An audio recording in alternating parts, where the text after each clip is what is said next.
अगले वक्ता के तौर पर विवेकानंद युवा पुरस्कार विजेता आज़ाद पांडे जी को आमंत्रित करते हैं कि आज़ाद पांडे जी आएँ और किस तरह से वो समाज में काम कर रहे हैं और पंचप्रण का जो मकसद है कि किस तरह से हमारा देश 2047 में अपने आप को किस ऊंचाई पर देखना चाहता है, तो उस देश के निर्माण में उनकी क्या भूमिका है और किस तरह से हम सब मिलके इस देश को महान बना सकते हैं। तो मैं आज़ाद पांडे जी को आमंत्रित करता हूं, कृपया आएँ और अपनी बात को रखें। जय हिंद। आवाज़ अगर पीछे तक जा रही हो और उम्मीद कर रहा हूँ कि सारे जिंदा लोग जो देवरिया के हैं वो यहाँ आ गए हों, तो एक बार हमें महसूस हो जाए कि सारा देवरिया यहाँ पे है। भारत माता की। बहुत सुंदर, बहुत बढ़िया। सभागार में नीचे बैठे हुए सारे विशिष्ट अतिथियों, विशिष्ट युवाओं, विशिष्ट प्रतिभाओं को मैं आज़ाद पांडे इस मंच के माध्यम से प्रणाम निवेदित करता हूँ। सभागार में मंच पे बैठे अति सामान्य लोग जो ऊपर बैठे हुए हैं, इनको भी प्रणाम निवेदित करता हूँ। ये बहुत सामान्य लोग हैं, ये इतने सामान्य हैं कि इनके बारे में बताया जा सकता है कि इन्होंने ये किया है। आप इतने विशिष्ट हैं कि अभी आपके बारे में बताया नहीं जा सकता कि आप क्या क्या कर सकते हैं, इसलिए आपके पास इतनी संभावनाएं हैं, इतनी आपके पास उम्मीदें हैं। इसलिए मैं हमेशा सभागार में बैठे सभी लोगों को प्रणाम करता हूं और मंचस्थ व्यक्तियों को अति सामान्य मानते हुए इनका आभार प्रकट करता हूं कि ये देवरिया में आए हैं। बहुत सारी बातचीत हमारे पहले भी बहुत सारे लोगों ने बोला होगा या अभी आगे बोलेंगे। कुछ बच्चे भी बातचीत कर रहे थे। उनकी उम्र में हम लोग जब पढ़ाई कर रहे थे तो शायद इस लायक भी नहीं थे कि हमें कभी मंच मिला हो। और क्या कर रहे थे वो, कभी रविकांत भैया यहाँ बैठे हुए हैं, वो शायद बताएंगे हमसे बेहतर। आगे कभी बता चुके हैं। ये बढ़िया है, ये बढ़िया है कि आने से पहले ही बता दिए, सब गड़बड़ बता दिए। ये इन्होंने जो कुछ भी बताया है मैं उसे एक सिरे से इनकार करता हूँ और मैं अपना परिचय शुरू करता हूँ। मैं हूँ जोकर। जोकर देखा है आप लोगों ने? देखा है ना? तो जोकर क्या करता है? नहीं गड़बड़ है ये। अब हम बता रहे हैं, जो मन सो कर वही है जोकर। आपके मन में जो है वो करिए, वो है जोकर। जोकर को जो मन में आता है वो करता है। तो मैं जोकर हूँ, मेरे मन में जो आता है वो मैं करता हूँ। उम्मीद है कि जो कुछ भी बताया गया होगा, और अगर नहीं भी बताया गया होगा तो हमने एक बहुत बढ़िया आदमी रखा अपने बारे में बताने के लिए, और उसका नाम है गूगल। हमारे बारे में गूगल बताएगा जाने के बाद। और इतना विश्वास है कि आपको बड़ा मज़ा आएगा कि एक आदमी बड़ा मज़ेदार, बड़ा चटपटेदार और बड़ा लस्सेदार आया हुआ था, उसको गूगल में पढ़ के बड़ा मज़ा आया। वो बताता हमारे बारे में।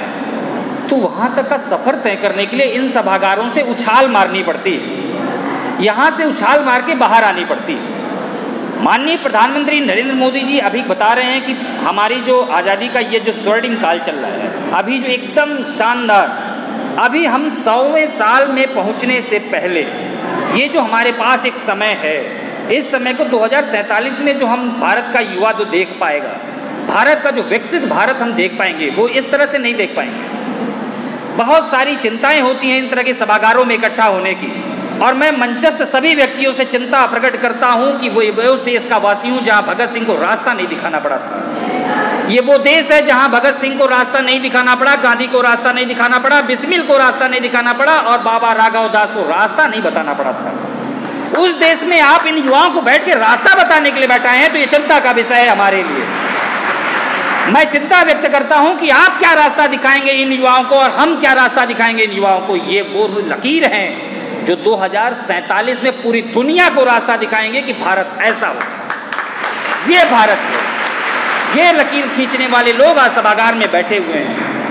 हमेशा जब भी मैं किसी सभागार में गया हूं, बहुत सारे साथी हमारे साथ इसके पहले यहाँ से रहे हुए हैं, मैं उन सारे सभागारों का विरोध करता हूं। और मैं हमेशा कहता हूं कि नई जरूरत है।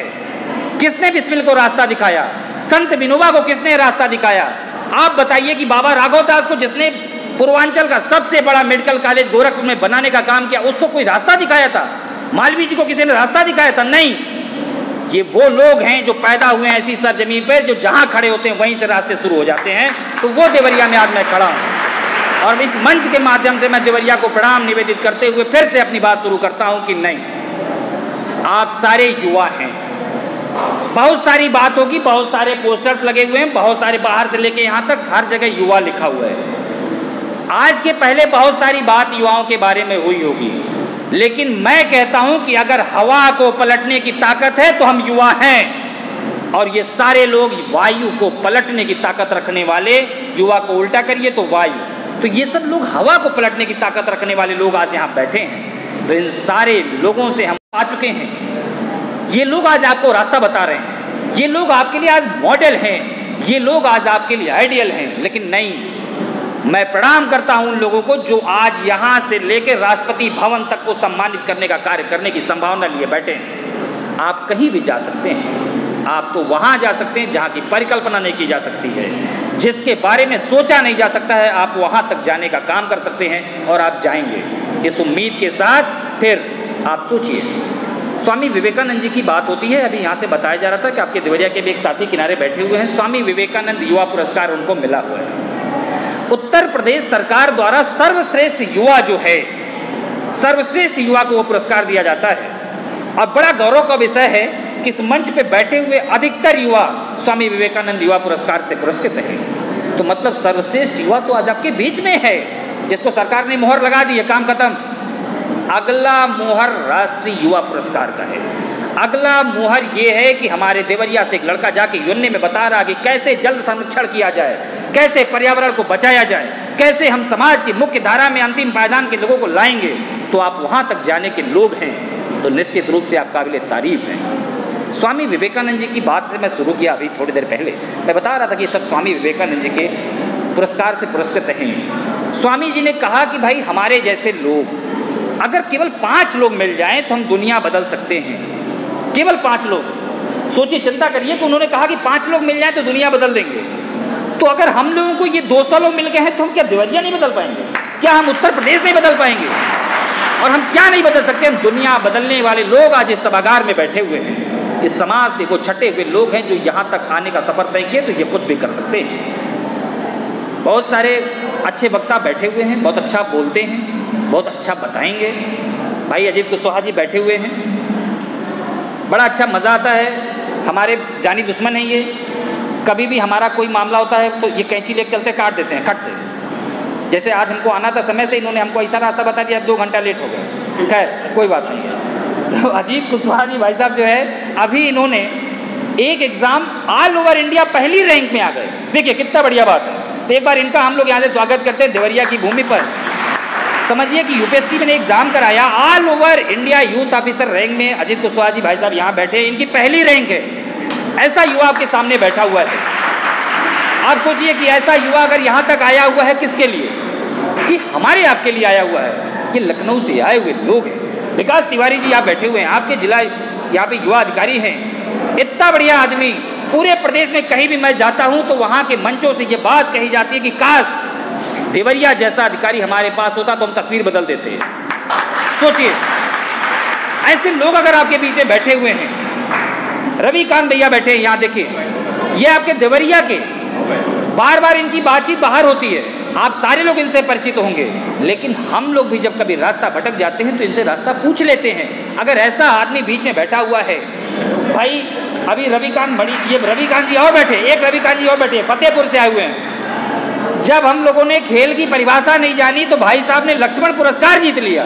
ऐसा आदमी अगर बीच में बैठा हुआ है और हमको रास्ता बता रहा है, हमको बहुत सारे भटकाओं से, भटकदे से बचाने का काम कर रहा है, तो निश्चित रूप से हम काबिल तारीफ लोगों के बीच में बैठ के आज अपने जीवन के मार्ग को प्रशस्त करने के लिए आज आसन्नित हैं। ये युवा जो पीछे बैठे हुए साथी है, जो आगे बैठे हुए साथी, जो पूरे सभागार में बैठे हुए लोग हैं, हम दिशा को बदलेंगे।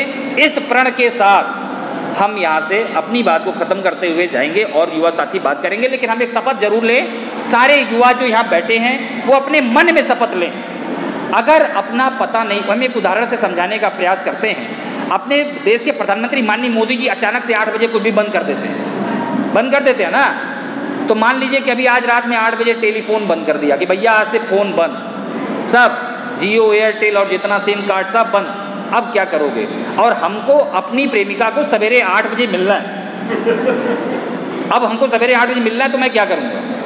तो मैं तो चिट्ठी लिखूंगा उसको। अब तो चिट्ठी ऑप्शन है, तो लिखेंगे इसमें हेलो, वही बाबू और सोना जो कुछ भी, और उसके बाद तुम कहाँ हो? सवेरे 8 बजे हम लोग मिलेंगे। कहाँ? हुई पार्क में, गोरखपुर। ये चिट्ठी लिखा, चिट्ठी को फोल्ड किया और डाक खाने में डाल दिया। हम इसमें से जानना चाहेंगे, कोई साथी खड़ा होकर बताए कि चिट्ठी हमारी प्रेमिका के पास कितने देर में पहुंच जाएगी? कोई साथी बता दो भाई, ये चिट्ठी कितने देर में पहुंचेगी? नहीं बता पा रहे, मैं बताता हूं। अंदर लिखा हुआ है चिट्ठी फोल्ड है, चिट्ठी डाक खाने में है, चिट्ठी डस्टबिन में जाएगी, क्योंकि पता नहीं लिखा है। इस चिट्ठी पे पता नहीं लिखा है, तो अगर पता नहीं लिखा तो कहाँ जाएगी? डस्टबिन में जाएगी। तो सोचिए, अगर 2 ग्राम के कागज के ऊपर अगर पता नहीं लिखा है तो वो डस्टबिन में जा रही है, और अगर इस 58 किलो के आदमी के ऊपर पता नहीं लिखा तो वो कहाँ जाएगा? तो पता लिख लीजिए।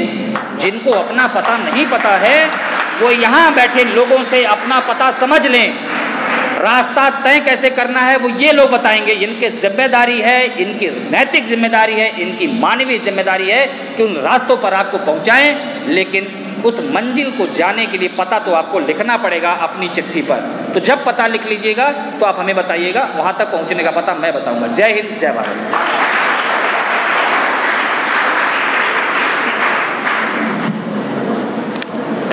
बहुत बहुत धन्यवाद आज़ाद जी, आपने बहुत ही ओजपूर्ण भाषण के माध्यम से अपनी बात को रखा।